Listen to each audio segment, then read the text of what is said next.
Hello everyone, I hope we are recording. Yes, we are good to go. चलो भाई, क्या हाल चाल है? आई होप सब बढ़िया चल रहा होगा, पढ़ाई लिखाई कर रहे होगे. तो आज का जो कॉन्फिडेंस बूस्टर सीरीज़ है, इसमें हमने let me settle down first. इसमें हम काफ़ी आसान आसान सवाल लेके आए हैं और मोर ओवर इकोनॉमी के थोड़े सवाल लेके आए हैं हम आज, ताकि आपको जो बच्चे हल्ला कर रहे थे सर इकोनॉमिक्स करवा दीजिए इकोनॉमिक्स करवा दीजिए, तो उनको थोड़ी आसानी हो ज़िंदगी में. शुरू के 3-4 सवाल साइंस के हैं जो कि आसान आसान से सवाल हैं, वो देख लेते हैं. उसके बाद फिर इकोनॉमी का भी सवाल देख लेंगे, है ना. 20 मिनट से ज़्यादा हो सकता है वीडियो, तो चिंता नहीं करना. मेन एम है तुमको ज्ञान थोड़ा दे दें आज इकोनॉमी का, जो कि परीक्षा के लिए महत्वपूर्ण है. कह रहा है the organ where digestion of protein is completed. कह रहा है डाइजेशन ऑफ प्रोटीन कहाँ कंप्लीट होता है. तो इसके बारे में हम ऑलरेडी आपको बहुत सारी चीज़ बता चुके हैं. ट्रिप्सिन, रेनिन, ये सारी चीज़ें हम पहले डिस्कस कर चुके हैं. उस पर आज हम टाइम पास नहीं करेंगे, है ना. ये सब आप देख लीजिएगा. How ever the protein of digestion, protein का डाइजेशन कहाँ कंप्लीट होता है ये आपको बताना है. तो ये है स्मॉल इंटेस्टाइन. स्मॉल इंटेस्टाइन में जाके इंटेस्टाइन प्रोटीन जो है वो अमीनो एसिड में कन्वर्ट हो जाता है. ठीक है. और अगर आपसे फर्दर डेलिब्रेट करवाएगा स्मॉल इंटेस्टाइन का कौन सा पार्ट, तो स्मॉल इंटेस्टाइन 3 पार्ट हैं. डुओडेनम, जेजुनम और इलियम, है ना. तो ये 3 पार्ट हैं.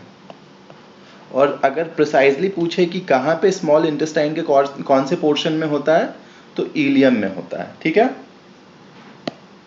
Okay, so the answer to this question will be small intestine. I hope we are clear on this part. अभी ट्रिप्सिन, रेनिन हम नहीं बता रहे हैं ना, ये सब आप खुद देख लेना. कह रहा था value of Avogadro number. Avogadro number को Na से रिप्रेजेंट करते हैं.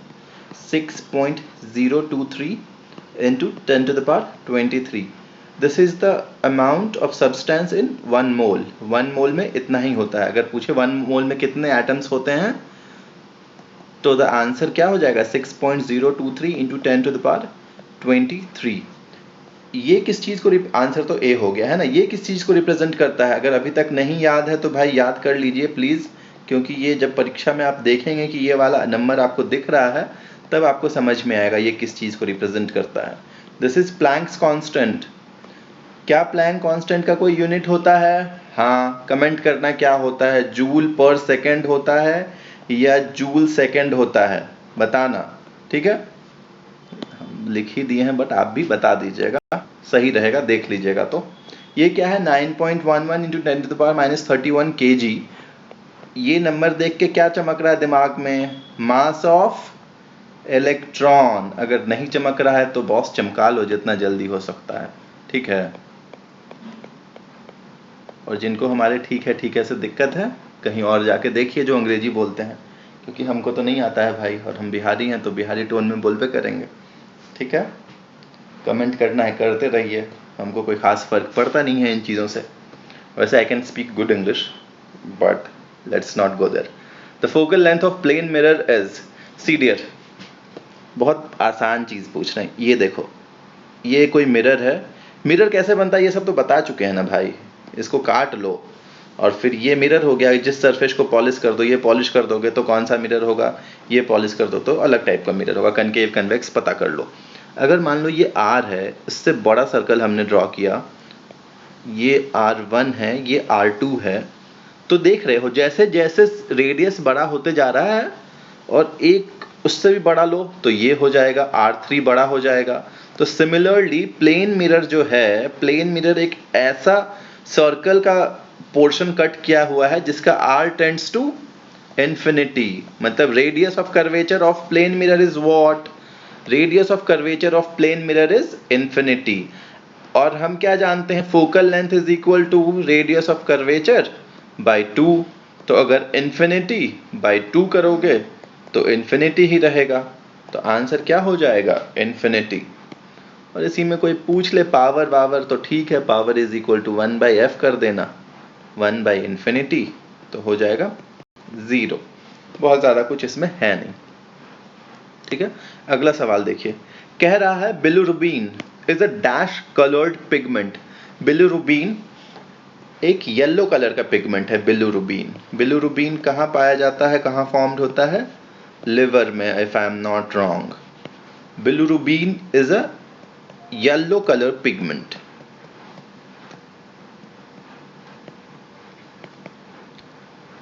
बिलिरुबिन के ज़्यादा सिक्रीशन से अगर बिलिरुबिन ज़्यादा बन जाता है तो पीलिया हो जाता है। पीलिया को अंग्रेजी में क्या कहते हैं? जॉन्डिस। ठीक है। एक ग्रीन कलर का पिगमेंट होता है, आप हमको कमेंट करके बताइए कि green colour pigment found in liver, क्या कहते हैं उसको, उसका क्या नाम है? ठीक है, हम चाहते तो बता सकते हैं लेकिन हम नहीं बताएंगे आपको। अब ये देखो, ये सवाल इंपॉर्टेंट है और इस पे हम थोड़ा टाइम स्पेंड करना चाहेंगे। कह रहा है tax income and tax rates are related by. तो देखो एक बड़ा अच्छा है, ये है टैक्स इनकम, ये है टैक्स रेट। तो देखो अगर मान लो टैक्स रेट कम है तो टैक्स कलेक्शन भी कम होगा। जैसे जैसे टैक्स रेट बढ़ेगा टैक्स का कलेक्शन भी बढ़ता जाएगा। तो आइडियली इसको ऐसे जाना चाहिए था, जैसे जैसे टैक्स रेट बढ़ता जाएगा टैक्स का कलेक्शन भी बढ़ता जाएगा। लेकिन होता क्या है, एक थ्रेशोल्ड आने के बाद, जैसे मान लो अगर 30% थ्रेशोल्ड है, लेट अस से कि टैक्स रेट सरकार ने 30% लगाया है, जैसे ही टैक्स रेट सरकार 40% लगाएगी तो लोग टैक्स को अवॉइड करने का कोशिश करने लगेंगे, टैक्स की चोरी करने का कोशिश करने लगेंगे, और एक मैक्सिमम वैल्यू आने के बाद टैक्स का कलेक्शन कम होना चालू हो जाएगा। ठीक है। तो जो कर्व फॉर्म होता है वो एक यू शेप का कर्व होता है, इन्वर्टेड यू शेप का कर्व होता है। इसको कहते हैं लैफर कर्व। ठीक है, I hope I am making sense. ये किसी मैथमेटिक्स वाले आदमी ने नहीं, जिसको ह्यूमन बिहेवियर का अंदाजा है उसने बनाया था, है ना। मैथमेटिक्स वाला इंसान रहता तो बोलता जितना more the value of tax rate more will be the tax collected, but ऐसा होता नहीं है जिंदगी में। फिलिप्स कर्व, सॉरी देख लेना यार, ठीक है कोई बात नहीं।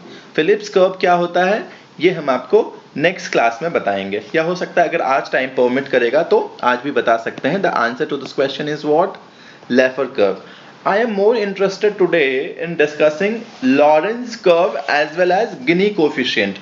So देखो भाई, Lorentz curve क्या होता है? Lorentz curve बहुत आसान है, कुछ भी नहीं है। ये है इनकम,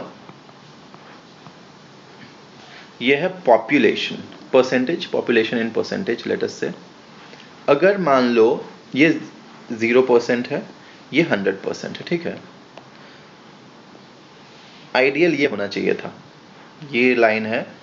अगर पॉपुलेशन 0% है तो इनकम भी 0% है।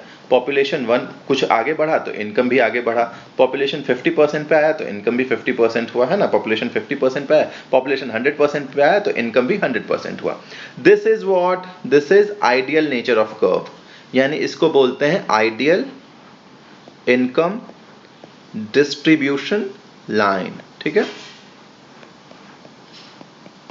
बट क्या ये एक्चुअली में ऐसा होता है? नहीं। आपने सुना होगा कि 5% of the population purchases 40% of the wealth of country, है ना। ये सब कहानी आपने ऑलरेडी सुनी होगी, ये है एक्चुअल। देखो भाई, मतलब यहां तक आ गया, दिस इज लेट अस से 60% of the population possesses how much wealth? Only 20% of the wealth. समझ रहे हो क्या कहना चाह रहा है ये? इसको हम फिर से ड्रॉ करेंगे ताकि आपको थोड़ी क्लैरिटी आए और मैं जो बताना चाह रहा हूं वो बता सकूं। आइडियल नेचर ऑफ कर्व क्या है? ये होना चाहिए आइडियल नेचर ऑफ, क्या क्या है इधर? इधर है वेल्थ, क्यूमुलेटिव, क्यूमुलेटिव मतलब सबको जोड़ दो, क्यूमुलेटिव वेल्थ। इस लाइन पे क्या है? पॉपुलेशन। ये 100% पॉपुलेशन है, ये 0% पॉपुलेशन है। आइडियली लीनियर कर्व होना चाहिए, बट एक्चुअली लीनियर होता है क्या? नहीं, एक्चुअली होता है क्या? इस तरह का। तो ये आइडियल है, ये लाइन एक्चुअल है। इस एरिया को मैं कह देता हूं एरिया ए। ठीक है, रंग बदलना चाहेंगे हम जिंदगी में, इस नहीं बदल रहा है, रहने दो। इसको कह देते हैं एरिया बी, इस एरिया को। ठीक है, अब देखो, एक हम कोफिशिएंट डिफाइन करते हैं, एक हम पैरामीटर डिफाइन करते हैं जिसको कहते हैं गिनी कोएफिशिएंट। शॉर्ट में हम लिख रहे हैं GC। इसको हम कह देते हैं area of A divided by area of A plus area of B। ठीक है, मतलब देखो, तो सबसे पहले गिनी कोफिशिएंट की value will always be less than 1 या फिर 1 के बराबर हो सकती है। अब देखो, अगर ये एक्चुअल लाइन आइडियल लाइन को की तरफ शिफ्ट हो, अगर ये एक्चुअल लाइन आइडियल लाइन की तरफ बढ़ते जाए तो गिनी कोफिशिएंट का एरिया ऑफ ए कितना हो जाएगा? Area of A will be 0, isn't it? ये लाइन अगर इस तरफ बढ़ता जाएगा तो एरिया ऑफ ए तो कम होता जाएगा ना। तो जब ये एक्चुअल लाइन आइडियल लाइन के इक्वल हो जाएगा तो एरिया ऑफ ए हो जाएगा 0। ठीक है, और डिनोमिनेटर में कुछ होगा, that I am not bothered about. तो गिनी कोफिशिएंट की वैल्यू हो जाएगी 0। और आइडियल लाइन किस चीज को रिप्रेजेंट करता है? कंप्लीट इक्वालिटी इन समाज। समाज में कंप्लीट इक्वालिटी है। बट देखो, अगर ये लाइन अब देखो,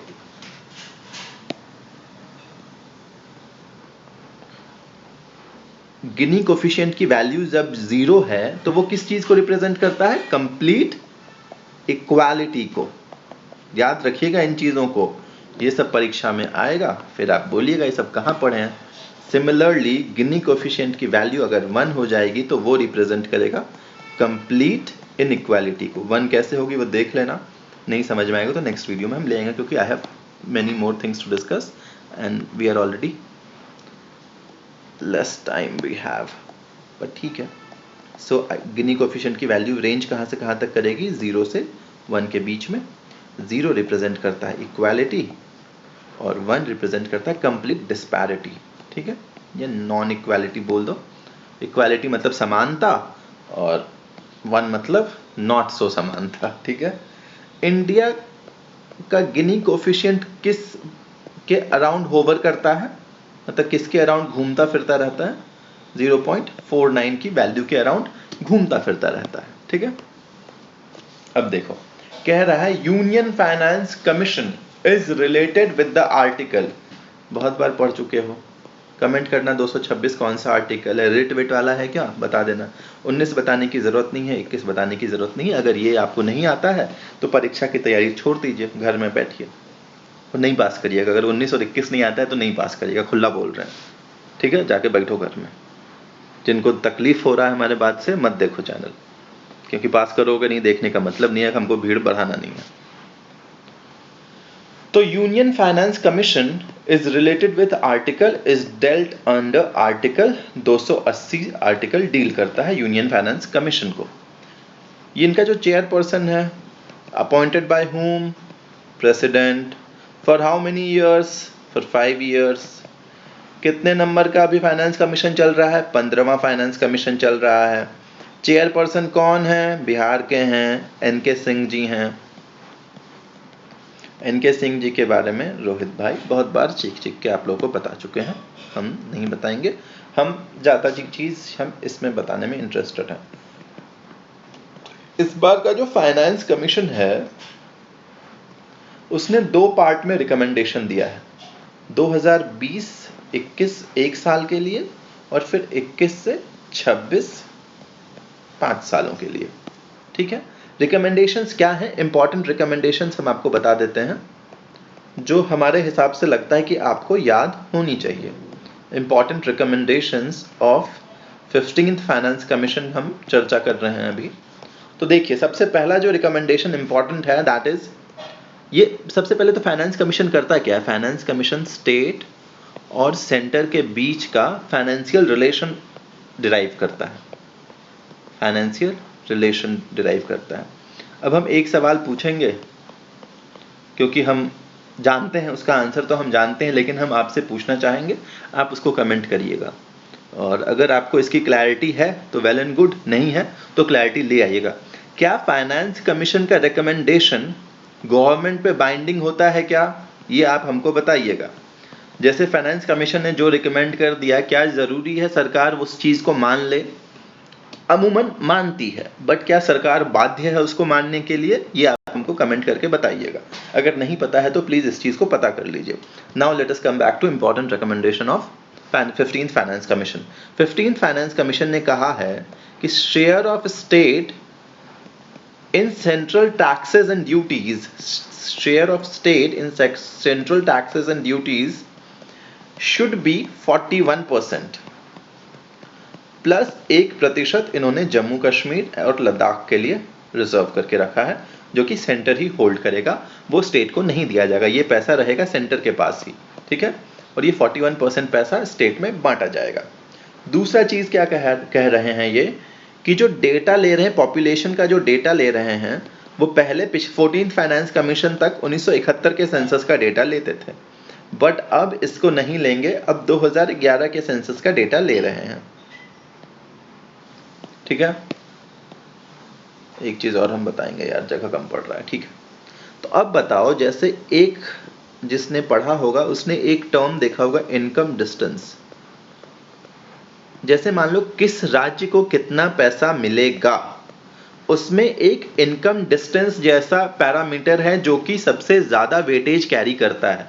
जैसे मान लो पर कैपिटा इनकम, या फिर लेट अस से स्टेट का income, GDP of A state, GSDP of कोई स्टेट है जो कि सबसे ज्यादा, लेट अस से केरला का जीएसडीपी सबसे ज्यादा है, तो केरला के जीएसडीपी से बिहार का जीएसडीपी कितना दूरी पे है, कितना कम है, वो क्राइटेरिया डिफाइन करता है, इनकम डिस्टेंस उसको बोलते हैं। And income distance has the highest weightage, मतलब जितना गरीब राज्य होगा उतना ज्यादा पैसा उसको मिलना चाहिए, ठीक है। तो हम इसको कैसे याद किए हैं, एनके सिंह साहब कहाँ के हैं, बिहार के हैं, तो बिहार के प्रति थोड़े बायस्ड होंगे, बिहार की पॉवर्टी उनको खल रही होगी, तो उन्होंने इस पैरामीटर को ज्यादा वेटेज दिया है ताकि बिहार को ज्यादा पैसे मिल सकें। ये हमारा याद करने का तरीका है। इसमें कितनी सच्चाई है, I am not at all bothered to know that, because हमको परीक्षा पास करना है, हमको ज्ञानी नहीं बनना है, ठीक है। Now let us see the next question. कह रहा है which of the following are part of core industries. जिनको कोर इंडस्ट्रीज नहीं पता है अभी तक, उनको ये मालूम होना चाहिए कि टोटल 8 कोर इंडस्ट्रीज होती हैं। How many core industries are there? There are total 8 core industries, ठीक है। बट उससे पहले हम आपको एक चीज बताना चाहेंगे, सेकेंडरी सेक्टर। सेकेंडरी सेक्टर एक चीज होता है, सेकेंडरी सेक्टर में क्या क्या होता है बाद में बताएंगे, ठीक है। इसमें से एक कंस्ट्रक्शन है, ठीक है, रहने दो, let us leave it there. सबसे चलो एक चीज बता, प्राइमरी सेक्टर होता है, सेकेंडरी सेक्टर होता है, टर्शियरी सेक्टर होता है ना। इकोनॉमी का बेसिक है यार, प्राइमरी सेक्टर में एग्रीकल्चर एंड एलाइड एक्टिविटीज आती है, टर्शियरी सेक्टर में सर्विसेज आता है, सेकेंडरी सेक्टर में मैन्युफैक्चरिंग, कंस्ट्रक्शन, ये सारी चीजें आती हैं। तो सेकेंडरी सेक्टर का ग्रोथ को मेजर करने के लिए एक इंडेक्स बना होता है। सेकेंडरी सेक्टर के ग्रोथ को मेजर करने के लिए एक इंडेक्स बना होता है जिसको हम कहते हैं IIP, index of industrial production. जब ये बता ही रहे हैं तो इसका बेस ईयर भी जान लीजिए, इसका बेस ईयर होता है 2011-12, ठीक है। अब कोई लड़का हल्ला करके ये सब मत बोलने लगना कि सर कंस्ट्रक्शन सेकेंडरी सेक्टर का पार्ट नहीं है, ठीक है, हमको भी पता है सब बात, लेकिन इतना डेप्थ में हम नहीं जाना चाह रहे हैं। सो सेकेंडरी सेक्टर का ग्रोथ किससे हम मेजर करते हैं? सेकेंडरी सेक्टर का ग्रोथ हम मेजर करते हैं IIP से, जिसका बेस ईयर क्या है? 2011-12 है, ठीक है। How many activities are there, how many activities are consider for as core activities of IIP? There are 8 activities, जिसको कहते हैं 8 कोर एक्टिविटीज, जिसमें से ये सारी की सारी एक्टिविटीज हैं। Answer will be more. 4 activities का हमने नाम लिखा है। सो द फर्स्ट एक्टिविटी जिसका सबसे ज्यादा वेटेज है IIP के कैलकुलेशन में, दैट इज रिफाइनरी प्रोडक्ट्स, ठीक है। आपको ये याद होना चाहिए, carries the maximum weightage, refinery products, ठीक है।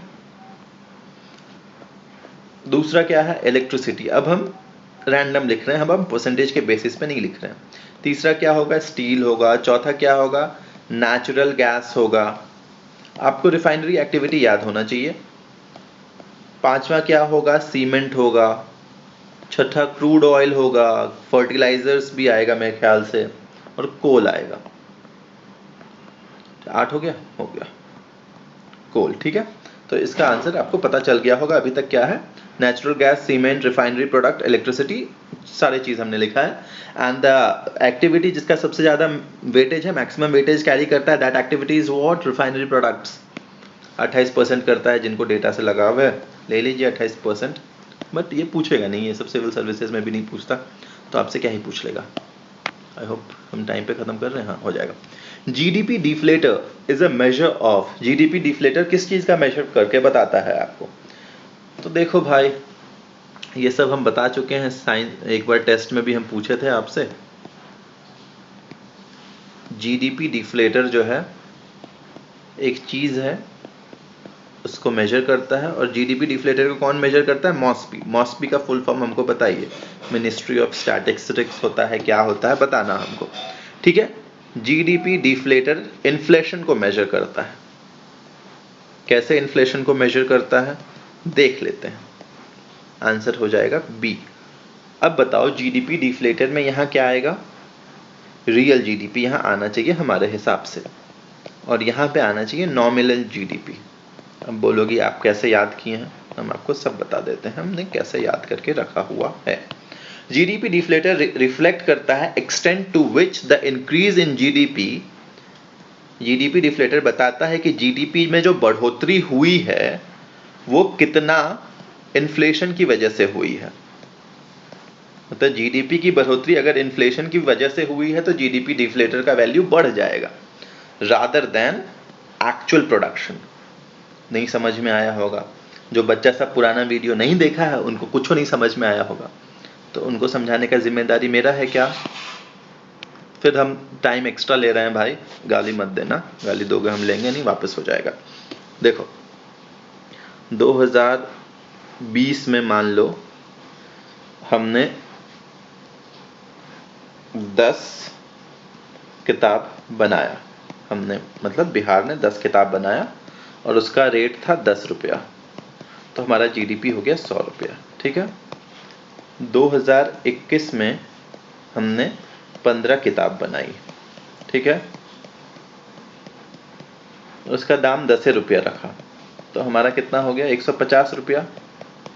अब मान लो 2021 में अगर हमने किताब तो बनाई 15 ही, ठीक है, लेकिन हमने दाम दिया बढ़ा, उसको कर दिया 20 रुपये, तो कितना हो गया? 300 रुपया जीडीपी हो गया ना। तो ये जो जीडीपी है, ये जीडीपी जो 2021 का है जिसमें हम दाम नहीं बढ़ा रहे हैं, इसमें लेकिन जीडीपी तो बढ़ रहा है। ये जीडीपी बढ़ने का रीजन क्या है? किताब का प्रोडक्शन। तो इसको बोलते हैं रियल जीडीपी। ये जो जीडीपी बढ़ रहा है ये रियल जीडीपी है। क्यों? क्योंकि किताब का प्रोडक्शन बढ़ रहा है। यहाँ किताब का प्रोडक्शन बढ़ रहा है क्या? नहीं, यहाँ आपने दाम बढ़ा दिया है, तो इसको कहते हैं नॉमिनल जीडीपी। तो जो जीडीपी डिफ्लेटर है वो यही तो बताता है आपको कि जीडीपी डिफ्लेटर आपको क्या बताता है? जीडीपी डिफ्लेटर आपको बताता है कि आपका जीडीपी में कितना बढ़ोतरी जो है वो इन्फ्लेशन की वजह से हो रहा है, ठीक है। जिनको समझ में आया ठीक है, नहीं आया तो इससे बढ़िया से हम नहीं समझा सकते हैं, हमारा कैपेसिटी ही नहीं है इससे बढ़िया समझाने का। टाइम एक्सीड कर ही गए होंगे, हाँ कर गए, तो 1 आध मिनट और एक्सीड करके हम आपको फिलिप्स कर्व भी बता देते हैं, जो हमने ऊपर चौथे या 5वें सवाल में हमने छोड़ दिया था। फिलिप्स कर्व मेरा फेवरेट कर्व है। क्यों? वैसे तो लाफर कर्व मेरा फेवरेट है, बट फिलिप्स भी हमको अच्छा लगने लगा है अब। ये बताता है इन्फ्लेशन रेट। चूंकि जीडीपी डिफ्लेटर इन्फ्लेशन से चर्चा कर रहे थे तो इन्फ्लेशन रेट पे हम आ गए हैं। और ये बताता है अनएम्प्लॉयमेंट रेट। एम्प्लॉयमेंट रेट नहीं डियर, याद रखना, अनएम्प्लॉयमेंट रेट। अब देखो यहाँ पे अनएम्प्लॉयमेंट कम है, मतलब एम्प्लॉयमेंट ज्यादा है इस पॉइंट पे, है ना, तभी तो अनएम्प्लॉयमेंट कम है। एम्प्लॉयमेंट ज्यादा है, लोगों के पास पैसा ज्यादा है, तो यहाँ पे इन्फ्लेशन भी ज्यादा होगा। यहाँ पे अनएम्प्लॉयमेंट रेट ज्यादा है ना, ये एक्सिस अनएम्प्लॉयमेंट रेट को बताता है।